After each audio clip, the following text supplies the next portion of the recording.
Welcome to the inaugural episode of When I'm 64, where we delve into the profound topics of aging and caregiving, exploring the unique challenges and experiences that individuals face as they journey through life's later chapters. I'm your host, Hannah T. Porton, and I'm thrilled to embark on this meaningful exploration with you. Before we dive into today's episode, I want to take a moment to acknowledge our proud sponsor, Tuktu Care. Through their innovative tech-based platform, Tuktu Care connects family caregivers and seniors with skilled neighbors in their local community. Their invaluable services range from companionship to providing rides for appointments and so much more. Today, we begin a conversation on a topic that affects countless individuals: social isolation. It's a condition that goes beyond physical solitude, encompassing the emotional and psychological disconnect that can profoundly impact one's well-being. To understand its gravity and pervasive nature, we'll explore its causes and effects with a particular focus on seniors. Retirement, loss of loved ones, geographic separation from family, limited mobility, age-related health challenges. These are all just a few of the factors that contribute to a shrinking social network among older adults.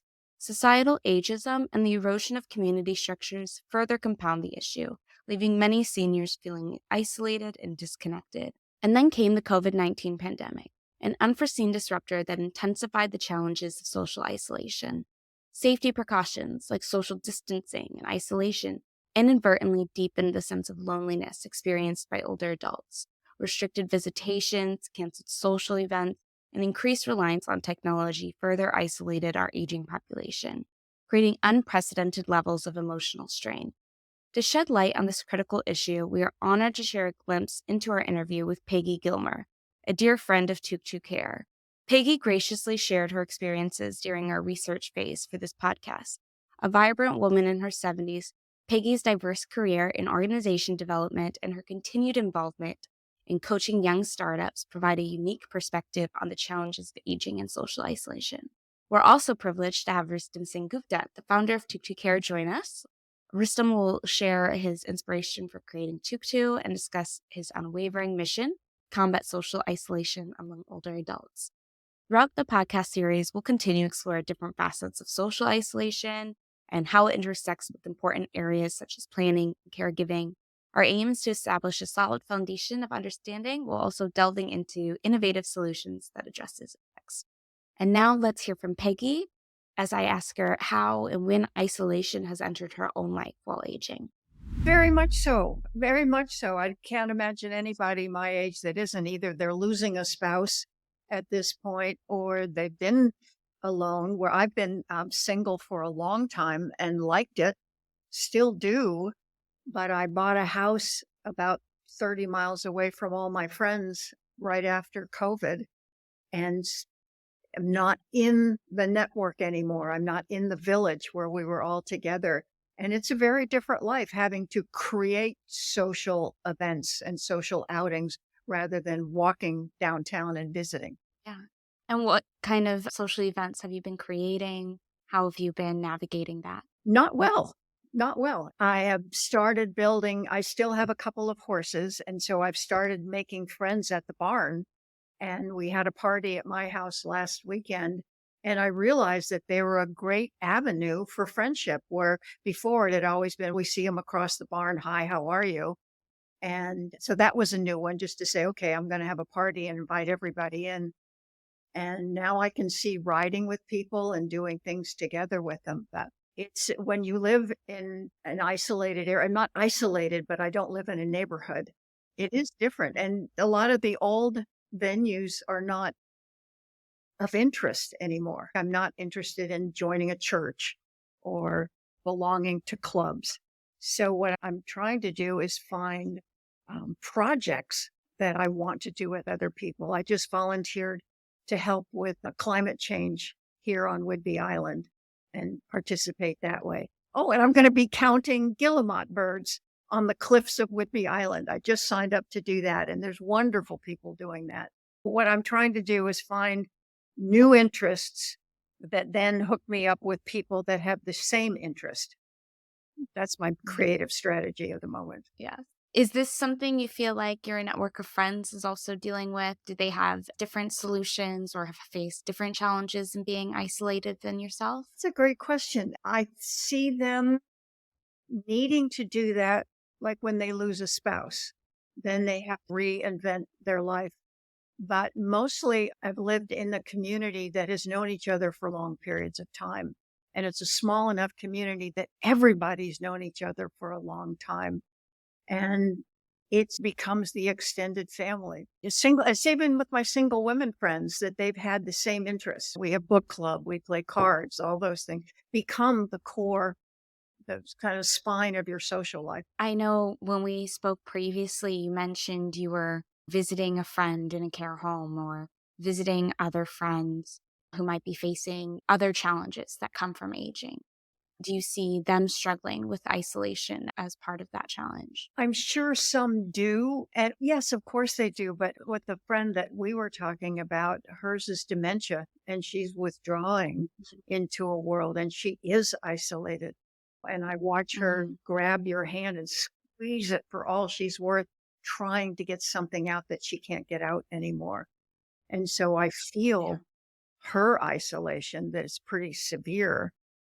But on the other side of that, I feel less isolated visiting her, even though she's not the friend that I've known for 50 years.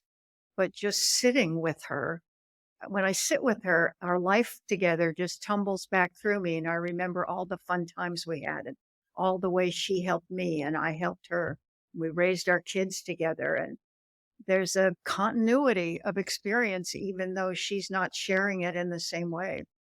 Ironically, that helps me not feel so isolated, and I can tell it has an impact on her while I'm there.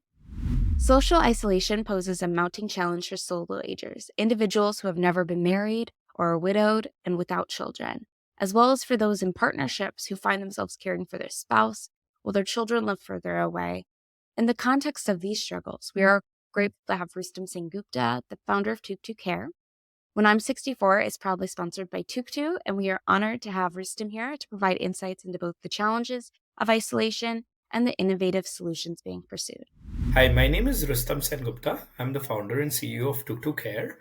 I'm based out of Vancouver in Canada, and we started Tuktu a little over 2 years ago and been growing quite strong since then, providing people with a community powered platform that they can use to access helpers who they can trust from the community of their loved ones, aging loved ones. So we do all kinds of non-medical support helpers, let's say cooking, cleaning, rides to doctor's appointments, or any kind of transportation travel needs, or even technical help at home. Anything that people who are aging alone at home or in care homes would need as a care service.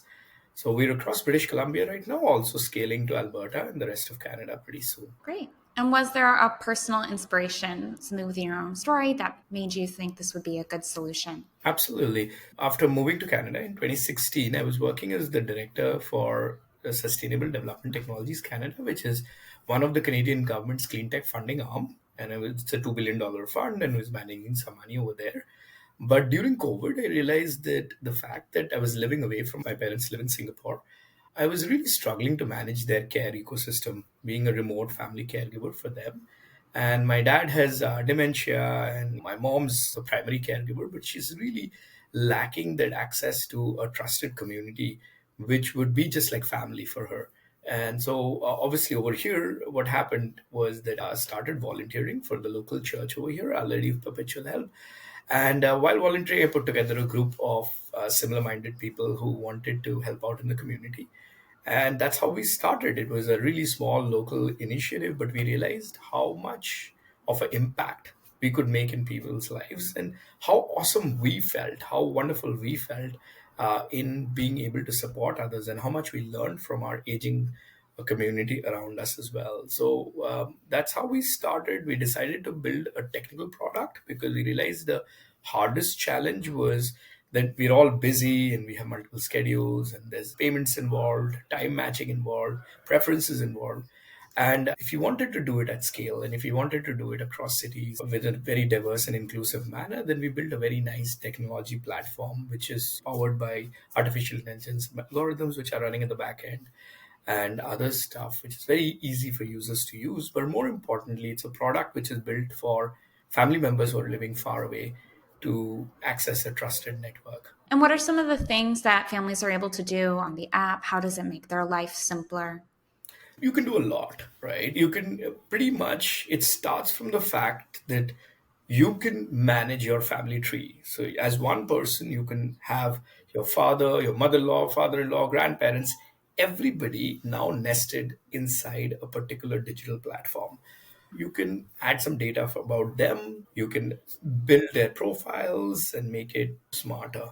Once you do that, the primary benefit is that based on where they live, we start showing you helpers who are around them. Now, these helpers come pre-filtered to you based on what services they provide, when are they available, and very importantly, we run a matchmaking algorithm which gives you the best fit person. So based on language, based on preferences, proficiencies. So for example, if you speak Mandarin and your parents are, let's say, in another city, let's say in Toronto, and you want to book somebody from there, the ecosystem, the person that we'll start recommending to you will be the closest fit based on speaking Mandarin, the gender you want, the age group you want, the preferences you want. So that's what you can do on the platform. But beyond that as well, beyond the basic booking a service and getting some work done, you can manage the data about it. You can get some really good feedback because now there's eyes and foots in the ground closer to your loved ones who are seeing what's going on with them. And all that data now comes to you in a very simple digital platform. The data is also used to build more personalization for you in future. But essentially now you have complete transparent look in what's all happening. And also as we keep progressing on the app, what you realize is it's so easy. It's so easy to book and do all this. So easy to make payments, have a very transparent accountability of how much you're spending, paid through a credit card and other means. There's reviews, there's ratings, there's a lot of things which make it a complete, I would say, the first of its kind family management application or the family management technology that's available right now. And we're growing, we're doing better and better. Now we've started also starting to add a lot of content which could be enriching. So if you know that your parents are struggling with dementia or are at risk of a fall, then we can show you the right content that make you more knowledgeable about how to deal with those situations as well. So all that, it's work in progress, but the goal is that we build something that people, when they move away from their parents and are living somewhere, they still have a feeling of dependent stability on a particular technology, that yes, I have a group of people who can take care of it. I have a technology which is giving me constant updates, constant feedbacks. Yeah, and there's tons of other bells and whistles as well. People are very used to a very traditional solution to senior care and help. What are the biggest challenges in terms of providing a tech-based solution, which is not the norm? That's a wonderful question. So, if you look at the aging industry or the aging management, care management industry, it's typically very personalized, very human driven, and very localized. But with that, the challenge that happens is it's also been a fairly unscalable industry. The business models in that industry aren't scaling very well. There are also the agencies that are currently in place, and there are tons in every city, are very much built for consumers and customers living in that city, right? So what we realized is that there is a bigger market. I mean, 54 million people in US and Canada, according to AARP, are family caregivers trying to support their parents, right? They take on an average 3 to 7 days off every year for direct care management work that they do to manage their parents' health and all that. So what we found is there wasn't any solution which was for these people, the family caregivers, which was end to end, both in terms of awareness as well as intervention. So that's where the tech comes in. The tech essentially comes in to create the same element of personalization, the same element of localization alive, but still allow it to scale faster.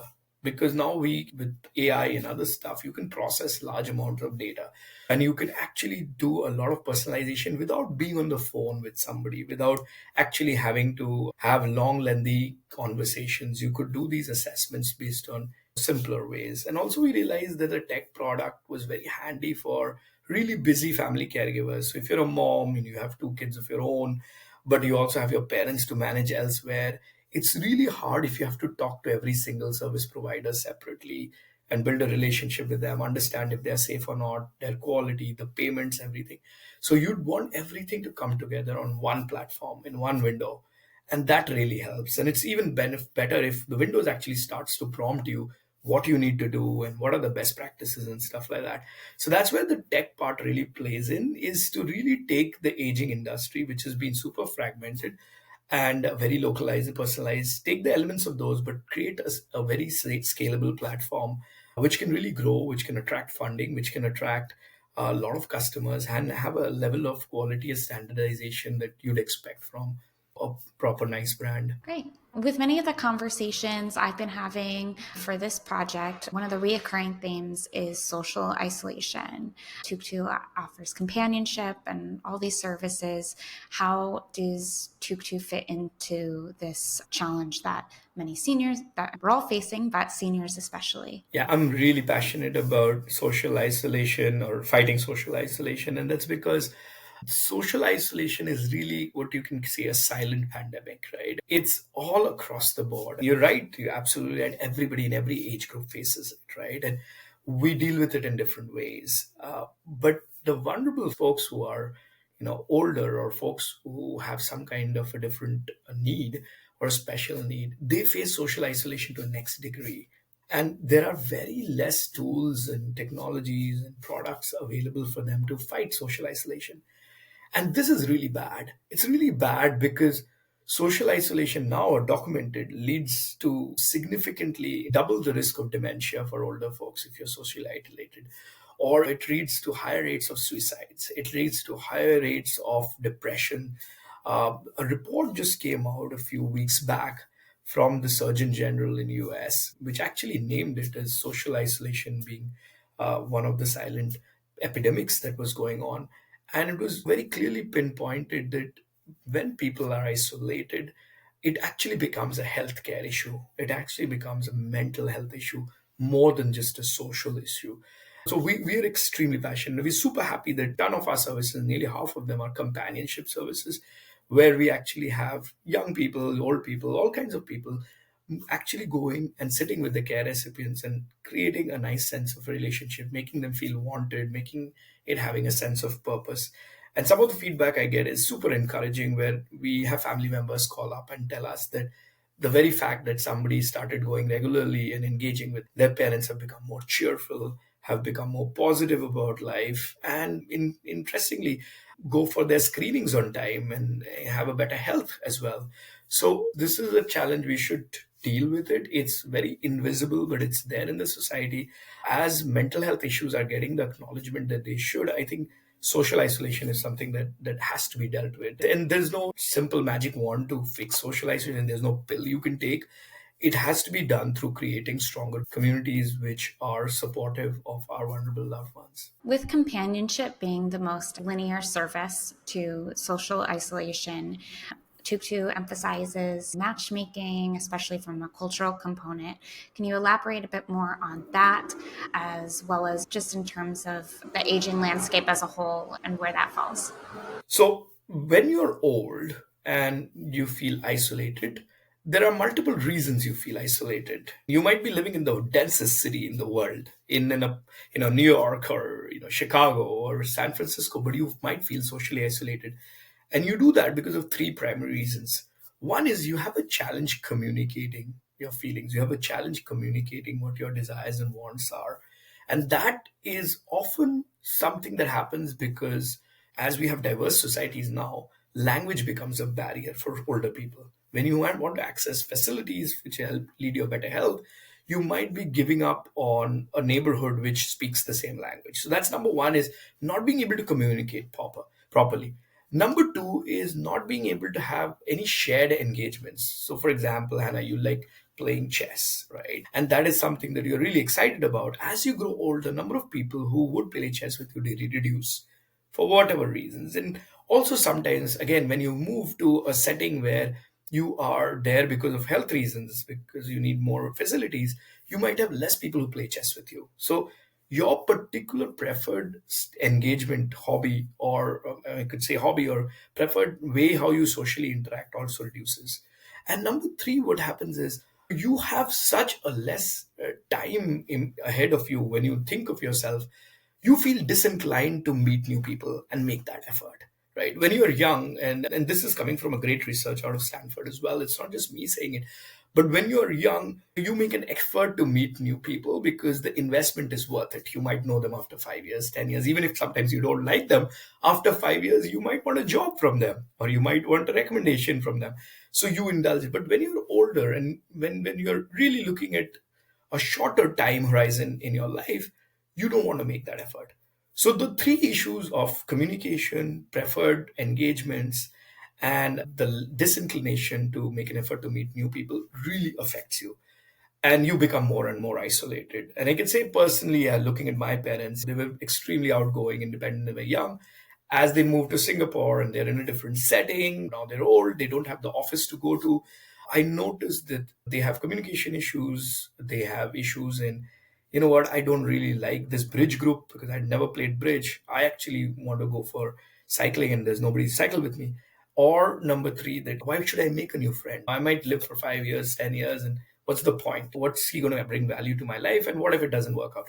So, understanding this firsthand, what we are building into is essentially something that takes the friction out of social isolation. It builds in the matchmaking algorithm and all the AI stuff to actually bring in the right kind of people to you based on language, based on your preferences, based on gender, age groups, otherwise. So the first problem of communication gets eroded. So now you have somebody, if you speak Mandarin, he speaks Mandarin, the first layer is gone. Second is we bring in a lot of diversity in the kind of engagement activities that we could provide. There's a wonderful Tuktu provider who plays the piano. He doesn't play the piano as a full time, but he plays it on the side. And that's what he wants to offer to the platform. And that may be a great way of connecting with a senior who loves listening to a piano but not being able to play themselves. So we bring in a diversity of these engagement methodologies. And number three, we make it super easy for families to find somebody so that even if it's a new person, you're not making an effort to meet that person. You don't have to go to a specific app or a specific place to meet that person shows up at your door. He looks like your family. He does a game that you want. So the acceptance of that individual or the acceptance of that person highly increases. And again, if you had to do it without technology, we'd have to do it on a one-on-one scale. And I think some of our customer service leaders are amazing and they do a great job and they have to customize such packaging. But essentially, you can do it through AI, you can do it through technology. And as we get to know the person more, these interactions become wonderful and there's no friction and it's easy and you have a safe place to express yourself. One thing I've been asking everybody, if they're older, I've been asking, how did you envision growing old? What did you have planned for yourself? And if you're not at that stage yet, what are you envisioning? And how do you think you're going to reach that? Yeah, that's a hard question. I mean, see, like everybody else, you don't want to think about you aging because it also basically makes you think about stuff that you cannot do, the incapacities, right? After having worked 2 years, more than 2 years in this sector now, I clearly understand that the requirement to be prepared for our aging as well. And the requirement is not just financially getting prepared for our, I would say, older senior life, but also getting prepared by having access to a community around us who we like and we prefer. Now, things do change and our preferences might change, but it's important for us to really build a sense of community. It's important for us to really build some real hobbies that we like engaging or some social engagement activities that we like doing with our community around ourselves, keeping ourselves very much actively connected to people around us. I think that's the only recipe that I can think of for myself. Being an extrovert, being somebody who likes to go out, meet people, is how do I create a lot of relationships right now that when I grow old, I have a friend in every city kind of stuff. Other than that, I think it's important for people to we really build in some kind of infrastructure around themselves as well, because as inflation is increasing and we are living longer, we have to build in a time horizon of maybe 15, 20 years post retirement, which was very different from my parents or their parents. So that 20 years, have a lot of activities that you can do, plan them out before, make a lot of friends, and we'll see. And that concludes our first episode of When I'm 64. We've delved into the pressing issue of social isolation, a challenge that has become increasingly prevalent in our society. As we've explored today, the changing dynamics of family structures and the growing number of solo agers have contributed to a significant shift in the support networks available to older adults. With adult children living further away from their parents, the sense of connection and companionship can be further strained. In the coming episodes of When I'm 64, we'll continue to dig deeper into these important topics. We'll explore the experience of caregivers who often find themselves grappling with their own sense of isolation while providing crucial support to their loved ones. We'll also examine innovative solutions and approaches that aim to combat social isolation and foster meaningful connections among older adults. Before we sign off, we'd like to extend our heartfelt gratitude to our sponsor, Tuktu Care, and to Rustam for his time. Their dedication to revolutionizing the caregiving experience for families and addressing social isolation is truly commendable. Thank you for joining us on this journey today, and we look forward to exploring more. Until then, stay tuned and stay engaged.